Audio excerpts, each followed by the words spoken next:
Ekohotel Koroš, specializiran za gorske kolesarje, je začel nastajati v hribih nad Prevaljami pred 8 leti, ko je Dušan Štrucelj Diksi kupil kmečko domačijo in jo začel preurejati.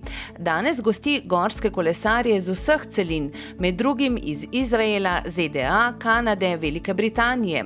Lani so prišli iz 27 držav.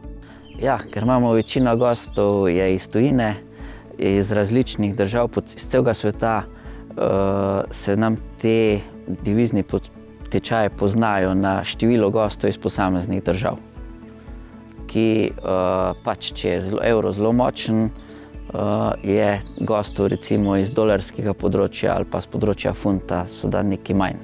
Ne strašno manj, ampak se pozna. Ciljna skupina so kolesarski gostje stari od 30 do nekako 65 let. Večina jih pripelje svoje gorsko kolo tudi iz Amerike. Pri Štrucljevih ostanejo povprečno po 3 ali 4 dni.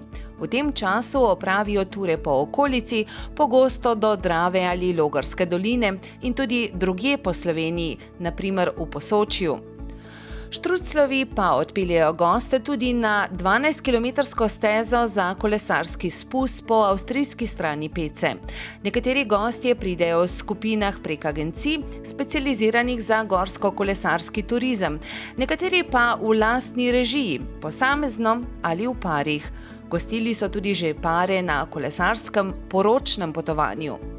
Čez leta se je to začelo spreminjati, od vsega od samih začetkov, recimo 10 let nazaj, odkar jaz vodim, so bili večinoma oziroma pretežno moški, najdel se je kakšna posameznica, ko je prišla. Zdajšnje leta je pa vedno več žensk, tako da bi skoraj rekel, da že mogoče celo 50-50, da se je spremenilo. No.